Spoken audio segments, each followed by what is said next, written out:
Super scary ghost stories aren't for everyone. Even the people who get a thrill from Halloween movies and love to curl up with frightening books about witches or vampires will get some goosebumps from these scary tales.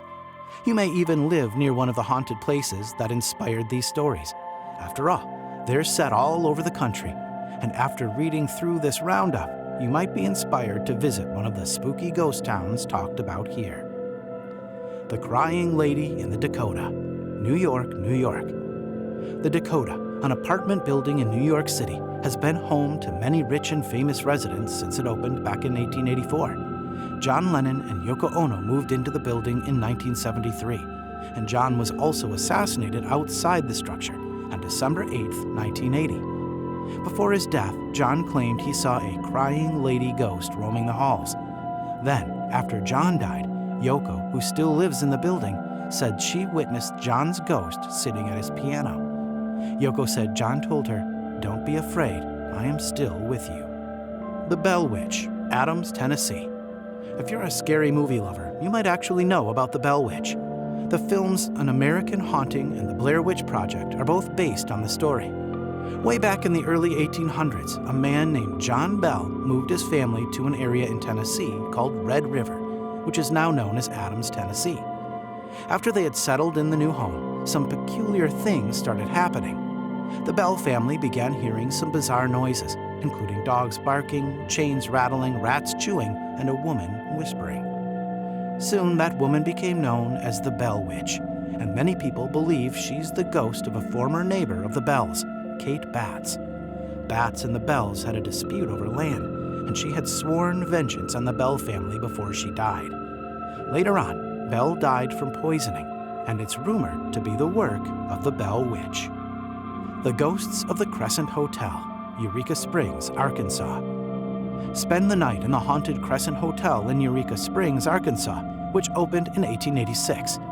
During construction, a worker named Michael was killed, and his ghost reportedly still haunts room 218. The hotel came under the ownership of known medical fraud Norman Baker in 1937. Who fancied himself a doctor. He turned the hotel into the Baker Cancer Hospital, claiming to have the cure for the disease. He did not, obviously. Patients who died under his care were buried right in the hotel's basement, which served as a makeshift morgue. He was arrested in 1940, but his patients' spirits are said to still remain. Because the hotel is still open, guests often say they see apparitions and hear noises during their stays. Sci-Fi's Ghost Hunters even has footage of something moving in the basement.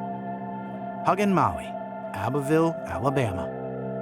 It's best to stay home when the sun sets in Abbeville, Alabama, if you want to avoid Hug and Molly's chilly embrace. As the legend goes, beginning in the early 1900s, an oversized figure clad in all black began roaming the streets at night looking for unsuspecting victims. Once she fixates on someone, she hugs the person and screams loudly into their ears. Many people have recounted stories of being chased by what they believe was Hug and Molly. Local parents have even taken advantage of the story to keep their children in line. The town embraces its nighttime warden, proudly calling itself the home of Hug and Molly. There's even a family-friendly restaurant named after her. The Surrency House Ghost, Surrency, Georgia. The Surrency clan began experiencing paranormal activities in present-day Surrency, Georgia in the 1870s. Family members reported witnessing objects soaring across the room, hearing laughter and crying, and seeing red eyes staring into the house. Food was thrown from their plates and utensils twisted into unusable shapes. The townspeople speculated that these occurrences were cries for help from spirits who thought the family would be able to save them. On the day the family decided to finally leave the house, a fire iron allegedly floated up and started hitting one of the sons on the head.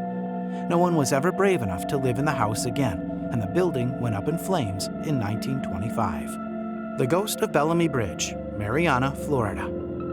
For a taste of true haunting love, travel over this spooky bridge in Marianna, Florida, which has several ghost legends surrounding the structure, according to its official website. In the 1830s, Elizabeth Jane Croom Bellamy married local politician Dr. Samuel C. Bellamy. On their wedding night, her dress accidentally caught fire, which covered the young bride in horrible burns. She initially survived, but eventually passed away. Elizabeth was buried along the banks of the Chipola River, and it was said that her love for her husband was so strong she couldn't rest. The deceased newlywed, dressed in white, can allegedly be seen wandering the banks from the vantage point of the bridge, which was built after she died. It's said that she appears on fire, either walking through the swamps or diving straight into the river, as if to douse the flames, or somberly walking along the side of the river. Thanks for watching, guys. If you enjoyed this video, smash that like button, subscribe to the channel, and turn on post notifications to see more of our future videos. With that said, keep enjoying our videos, and I'll see you in the next video.